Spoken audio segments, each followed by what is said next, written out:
That's for sure, probably with only one exception, that is Japan. Japan probably didn't send its ambassador or military attaché to the parade, etc., for its own reason. I do not want to go into details of that. Well, what do you think of that? Well, I think Japan didn't acknowledge that they lost the war.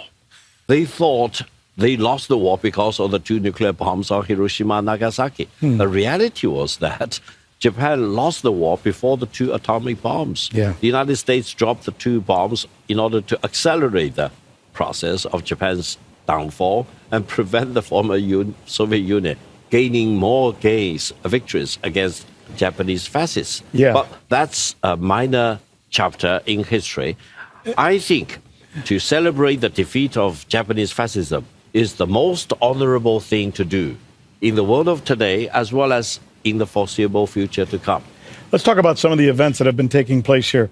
Maybe I start with this one. There was an understanding that was made yesterday between China, Mongolia, and Russia, where they are now going to use a pipeline, as you well know, perhaps the most amount of natural reserves of oil and gas is in Siberia, and that's generally Russian territory. And the Russians have now agreed with the Chinese and Mongolia to continue to develop the pipeline, which is going to take the oil from Siberia through Mongolia all the way to China.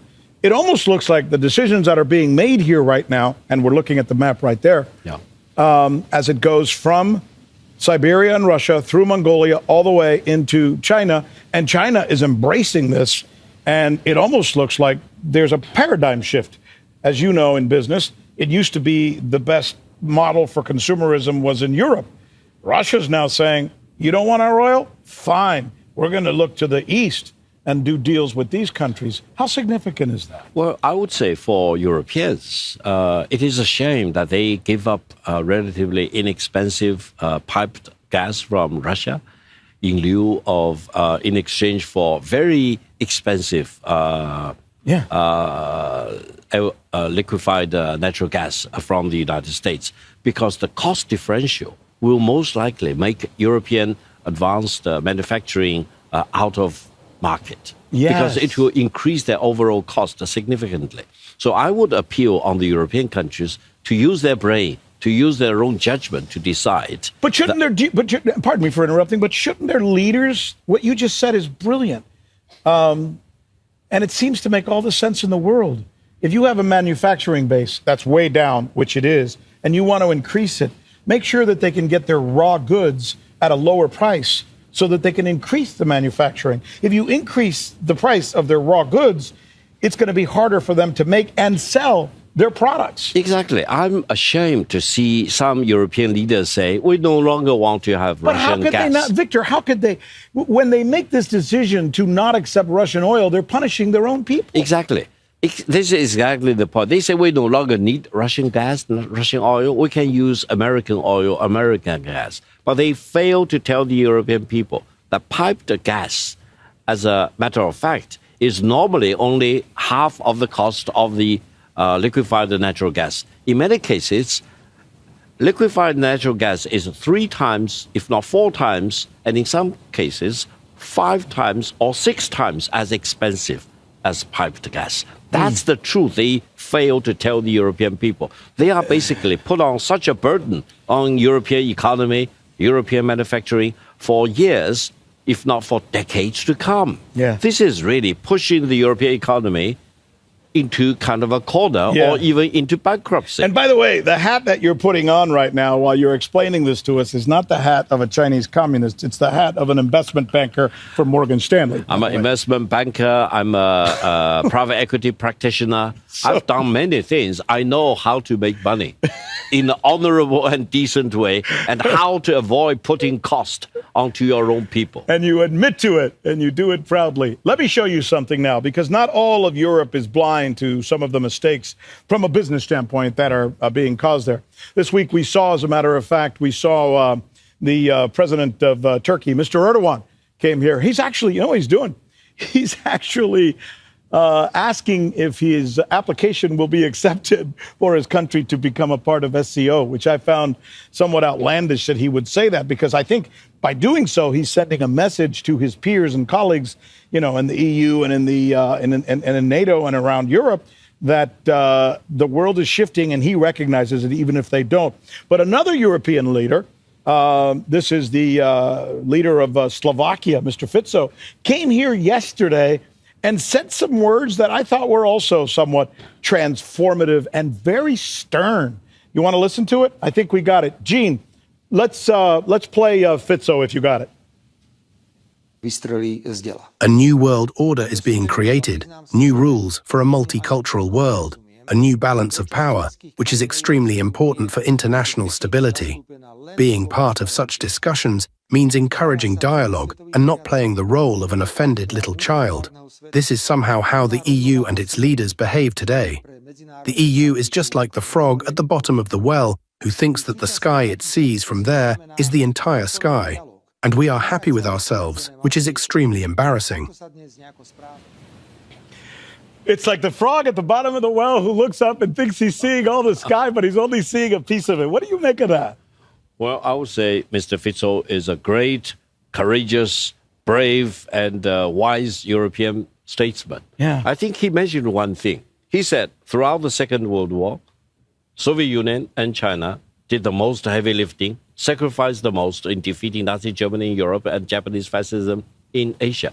This is a well-said statement which reflects the realities on the ground.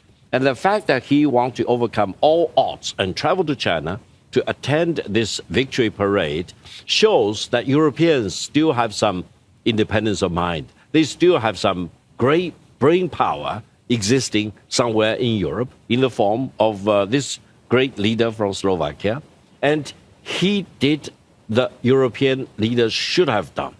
And I think we cheer the Prime Minister or the Slovakian leader, and we hope China-Slovakia relations will grow in great abundance in the future.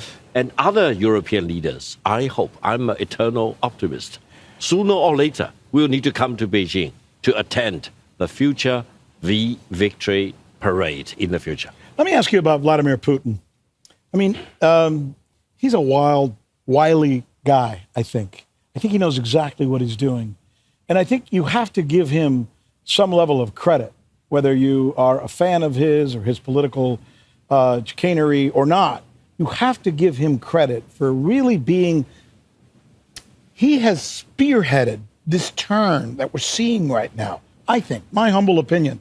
I think when the Americans and the EU and NATO and the rest of the Western world look to Russia and say, we're going to bury you, we're going to steal your boats, we're going to take your oligarchs' yachts, we're going to freeze your assets, we're going to freeze your money, we're going to take that money and we're going to give it to Ukraine so they can buy more weapons to attack you. We're going to sanction you. We're going to tear. I mean, what didn't they do to this country? And yet the country said, we will survive, like Gloria Gaynor in the song. We will survive. And they have. And I think, Victor, and I've said this before, I think what Russia did by withstanding all of that gave a sense of confidence to the other Global South community members that said, maybe if they can do it, we can do it too. Am I right? Well, I would say if we look at the Alaska summit meeting, President Putin is a big winner. Russia is a big winner. President Trump is also a big winner. Why? Ukraine is a big loser. Europe as a whole is a big loser. Why? Let me talk about President Putin and Russia first. I think after suffering all these more than 16,000 sanctions imposed on Russia, Russia didn't collapse. Russia managed to pull through and gained, as you mentioned, a relatively speaking high GDP growth rate and stabilized the situation and single-handedly fighting off not only Ukraine, but all those countries behind Ukraine, which want to use Ukraine as a proxy, try to, for example, bankrupt Russia or to push Russia over through an abyss. No, Russia didn't fall apart. Yeah. That means at the Alaska meeting, Russia and President Putin emerged as the real winners because President Trump showed him the maximum courtesy and the politeness, and they had a private chat, for example, 3-3, etc. And eventually they agreed on many things, actually. Yeah. What has been disclosed probably was only a fraction of what they talked about in private.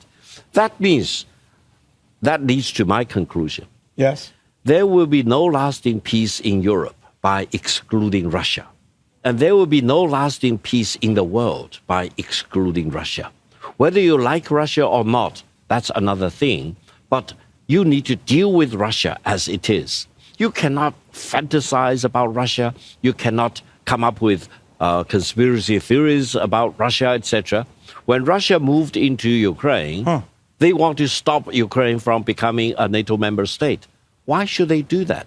Let me cite the example of your former country. For example, when the Cuban crisis broke out, the former Soviet Union was a sovereign country. Yes. Cuba was a sovereign country. So why should the United States and President Kennedy jump out of the seat crying foul and try to stop the Soviet Union deployment of missiles in Cuba?